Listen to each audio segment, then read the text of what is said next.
Hi guys, నేను Neville Anand. మనందరికీ తెలుసు పుష్ప సినిమా సృష్టించిన వివాదం మామూలుగా లేదు. ఏదైతే కిమ్స్ హాస్పిటల్లో Mythri movie makers and Komatireddy Venkatreddy గారు వెళ్ళిన తర్వాత ఆ నెక్స్ట్ డే దిల్ రాజు గారు అదే కిమ్స్ హాస్పిటల్కి వెళ్ళి అక్కడ మేమందరం 26 డిసెంబర్ రోజున సీఎం రేవంత్ రెడ్డి గారితో భేటీ కాబోతున్నాం. భేటీ అయిన తర్వాత ఆ సమావేశంలో ఏదైతే సినీ ఇండస్ట్రీలో జరుగుతున్న గొడవల గురించి అవ్వచ్చు, అండ్ ఈ బెనిఫిట్ షోల గురించి అవ్వచ్చు, ఈ టికెట్స్ హైక్స్ గురించి అవ్వచ్చు, వీటి అన్నిటి గురించి చర్చించుకోబోతున్నామని చెప్పినప్పటి నుంచి ఈ రోజు వరకు తెలుగు సినిమా లవర్స్ అండ్ ఈ రాజకీయ పరంగా జరుగుతున్న విషయాలలో అండ్ అన్ని విధాల ప్రజలు వెయిట్ చేశారు. సో టుడే ఆ టాపిక్ మీద ఇవాళ భేటీ జరిగింది. ఇక్కడ కమాండ్ అండ్ కంట్రోల్ సెంటర్లో హైదరాబాద్లో జరిగింది. అయితే ఇక్కడ ఈ భేటీలో భాగంగా ఏం జరిగింది, అసలు రేవంత్ రెడ్డి గారు ఏం చెప్పారు, అండ్ ఆ తర్వాత ఈ సినీ ఇండస్ట్రీలో ఉన్న పెద్దలు వాళ్ళకి సంబంధించి వాళ్ళేం అడిగారు అనేది మనం ఈ వీడియోలో డిస్కస్ చేయబోతున్నాం. సో మరి ఇంత వాల్యుబుల్ కంటెంట్ ఇస్తున్నాం కాబట్టి దయచేసి ప్లీజ్ డూ సబ్స్క్రైబ్. మీరు సబ్స్క్రైబ్ చేసి వీడియోని లైక్ చేయండి అండ్ ఖచ్చితంగా ఈ వీడియో మీకు వ్యాలిడ్ పాయింట్స్ని చెప్పబోతుంది. ఇంకా మనం వీడియోలోకి వెళ్ళిపోదాం. సో బేసిక్గా సినీ ఇండస్ట్రీని రేవంత్ రెడ్డి గారు కంట్రోల్లో పెట్టుకోవాలనుకుంటున్నాడా, లేకపోతే సినీ ఇండస్ట్రీ రేవంత్ రెడ్డి గారితో కలిసి పనిచేయాలని అనుకుంటుందా?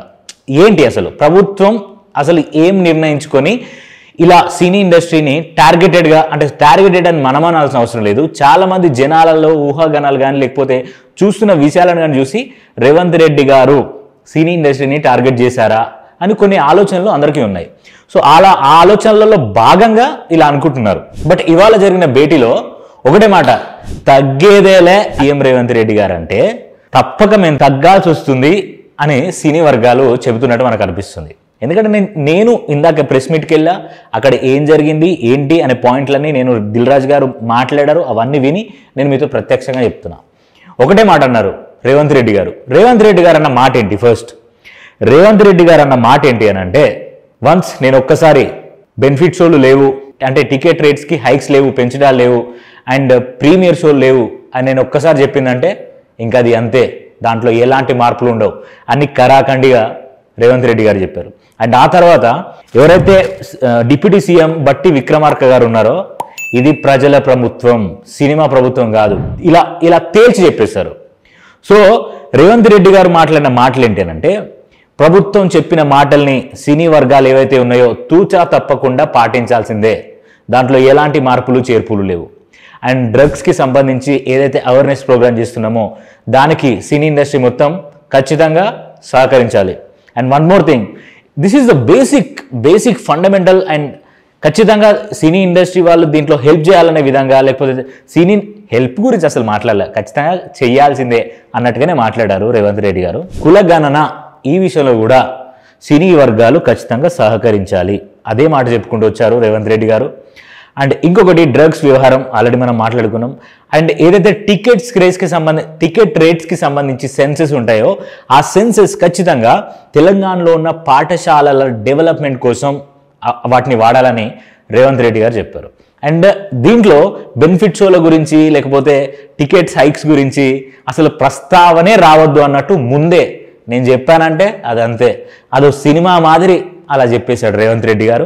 అండ్ ఆ తర్వాత దిల్ రాజు గారు మాట్లాడుతూ ఏమన్నారంటే, ఖచ్చితంగా మేము గవర్నమెంట్ ఆధీనంలోనే వర్క్ చేస్తాం, మేము కలిసి మీతో పాటే నడుస్తాం, అండ్ మీరు చెప్పినట్టుగానే వింటాం, దాంట్లో ఎలాంటి మార్పులు లేవు అని ఎవరైతే ఎఫ్డిసి చైర్మన్ దిల్ రాజు గారు ఉన్నారో దిల్ రాజు గారు సినీ వర్గాల తరఫున రేవంత్ రెడ్డి గారికి అప్పీల్ చేసుకున్నారు. సో దీంట్లో ఇంకొక మేజర్ పాయింట్ ఏం మాట్లాడారంటే, మన తెలుగు సినిమాని ఇంటర్నేషనల్ స్టాండర్డ్స్కి తీసుకెళ్ళాలి. We have to grow to the heights, చాలా హైట్స్కి వెళ్ళాలి. ఇప్పుడు హాలీవుడ్ రేంజ్లో ఉన్న సినిమా అనేది మన తెలుగులో కూడా క్రియేట్ అవ్వాలి. హైదరాబాద్ని ఒక హాలీవుడ్ హబ్ అంటే ఒక టాలీవుడ్ హబ్గా మనం మార్చాలి. సో దీనికి మీరు ఖచ్చితంగా పనిచేయాలి అని రేవంత్ రెడ్డి గారు చాలా స్ట్రిక్ట్గా సినీ వర్గాలకు చెప్పాడు. సో దానికి దిల్ రాజు గారు మాట్లాడుతూ ఏమన్నారంటే, మీరు చెప్పినట్టే ఖచ్చితంగా మేము బయటికి వెళ్ళి మీడియాతో కూడా ఇదే మాట్లాడతాం, మన సినిమాని పై స్థాయికి తీసుకెళ్తాం, మన హైదరాబాద్లో ఉన్న సినిమా ఇండస్ట్రీని ఖచ్చితంగా ఇంటర్నేషనల్ స్థాయికి తీసుకెళ్లే బాధ్యత మాది అని ఆ విషయాలు మాత్రమే మాట్లాడతాం, దాంట్లో ఎలాంటి మార్పులు చేర్పులు లేవు, మీరు ఏదైతే మాట్లాడారో మేము ఏదైతే మాట ఇచ్చామో అది మాత్రమే మాట్లాడతామని చాలా వినమ్రతతో రేవంత్ రెడ్డి గారికి దిల్ రాజు గారు ఎఫ్డిసి చైర్మన్, కొత్తగా వారం రోజుల క్రితమే ఎఫ్డిసికి చైర్మన్గా, ఫిలిం డెవలప్మెంట్ కార్పొరేషన్కి చైర్మన్గా దిల్ రాజు గారు అపాయింట్ అయ్యారు కాబట్టి సో దిల్ రాజు గారి చేతుల మీదుగానే జరిగింది. మనందరికీ తెలుసు తెలంగాణలో దిల్ రాజు గారు లేకపోతే ఎవరి సినిమా ఆడదనే సంగతి మనందరికీ తెలిసిందే. సో ఎఫ్డిసి చైర్మన్గా ఉన్న దిల్ రాజు గారు ఆ మాటే మీడియా ముందు కూడా వచ్చి చెప్పారు. సో 10 రోజుల క్రితమే ఎఫ్డిసి చైర్మన్గా దిల్ రాజు గారు అపాయింట్ అయ్యారు. అంటే ఎఫ్డిసి అంటే ఫిలిం డెవలప్మెంట్ కార్పొరేషన్కి చైర్మన్గా దిల్ రాజు గారు నియమితులయ్యారు. సో అంతా దిల్ రాజు గారి చేతుల మీదనే నడిచింది. అంటే ఈ వ్యవహారం అంతా ఇప్పుడు ఏదైతే డిస్కషన్ జరిగిందో, రేవంత్ రెడ్డి గారు పెట్టిన భేటీలో సినీ వర్గాలన్నీ మాట్లాడిన విషయాలన్నీ దిల్ రాజు గారి స్థానం తన చేతుల మీదనే జరిగాయి. సో ఇక్కడ ఏంటి, మీడియా ముందుకు వచ్చి మాట్లాడుతున్నప్పుడు కొంతమంది మీడియా మిత్రులు ఏమడిగినారంటే ఈ హైక్స్ గురించి, బెనిఫిట్ షోల గురించి అండ్ సంధ్య థియేటర్ దగ్గర జరిగిన ఇష్యూ గురించి అండ్ ఆ తర్వాత ఏదైతే సంక్రాంతికి వస్తుంది అండ్ గేమ్ చేంజర్ గురించి కొన్ని క్వశ్చన్స్ అడిగితే వాటన్నిటిని కొట్టిపారేసి దిల్ రాజు గారు మీరు ఈ చిన్న వదిలేయండి అయ్యా, మేము మళ్ళీ ఆ గేమ్ చేంజర్ గురించో లేకపోతే దాని గురించో ఫిల్మ్ డెవలప్మెంట్ మా దాంట్లో మాట్లాడుకొని ఛాంబర్లో ఆ తర్వాత మీ దగ్గరికి వచ్చి Q&A పెడితే అప్పుడు వచ్చి మాట్లాడండి, ఇప్పుడు పెద్దగా ఆలోచించండి అని ఒక మాట అన్నారు. అసలు బేసిక్ పాయింట్ ఏంటంటే ఏదైతే సినీ ఇండస్ట్రీ ఉందో ఆ సినీ ఇండస్ట్రీ అనేది తెలంగాణ ప్రభుత్వంతో కలిసి తెలంగాణ ప్రభుత్వం చెప్పినట్టు తెలంగాణ ప్రభుత్వం అడిగినట్టు సినీ వర్గాలు చేయాలనేది రేవంత్ రెడ్డి గారి టార్గెట్. సో ఆ టార్గెట్ని ఈరోజు వాళ్ళు చెప్పిన విషయాలు చూస్తే అది ఖచ్చితంగా టార్గెట్ రీచ్ అయినట్టే కనిపిస్తుంది. సో మిగతా విషయాలని తర్వాత మాట్లాడదాం అనే విధంగా దిల్ రాజు గారు చెప్పారు. అండ్ ఆ తర్వాత ఇంకో మాట మాట్లాడుతూ ఏమన్నారంటే మేము ఏదైతే అనుకుంటున్నామో ఈ సినిమా అనేది డెవలప్ చేయాలి, ఖచ్చితంగా ఇంటర్నేషనల్ స్టాండర్డ్కి తీసుకెళ్లాలనేది దాని గురించి మేము 100% దాని మీద వర్క్ చేయబోతున్నాం, దాని మీద నేను వర్క్ చేస్తాం అని దిల్ రాజు గారు చెప్పారు. So this is all about today's ఏదైతే సమావేశం జరిగిందో దాని గురించి ఇలా జరిగింది. బట్ మోర్ ఓవర్ మనం మాట్లాడుకోవాల్సింది ఏంటంటే రేవంత్ రెడ్డి గారు అలా ఇండస్ట్రీలో గుప్పెట్లో పెట్టుకున్నాడు. అంటే గుప్పెట్లో ఎందుకు పెట్టుకోవాలి అని అనుకున్నాడంటే ఒక గవర్నమెంట్ అనేది ఆ గవర్నమెంట్ కింద జరుగుతున్న ఏ కార్యక్రమం అయినా సరే that should be under government. అది గవర్నమెంట్ చెప్పినట్టు నడుచుకోవాలి, గవర్నమెంట్కి అనుగుణంగా ఉండాలి. సో అందుకే ఆ పాయింట్ తీసుకున్నాడు. అండ్ ఇక్కడ we have to talk about కులగణన గురించి అండ్ ఏదైతే డ్రగ్స్ ఫ్రీ గురించి వీటి గురించి ఎక్కువ ప్రస్తావించారు.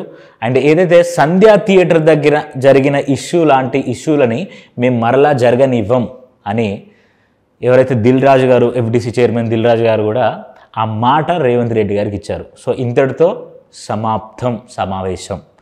సో ఇంకా కథ కంచికి సినీ పెద్దలేమో వాళ్ళ ఇంటికి వెళ్ళిపోయారు.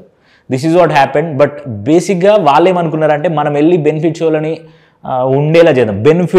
బెనిఫిట్ షో అంటే బెనిఫిట్. సో ఆ బెనిఫిట్ అనేది లేకుండా పోతుంది అని అడగడానికి బెనిఫిట్ షోలను పెడదామని అనుకున్నారు. బట్ దానికి నో చెప్పేశాడు. నో అంటే నో, తూచా తప్పకుండా గవర్నమెంట్ చెప్పినట్టు వినాలి.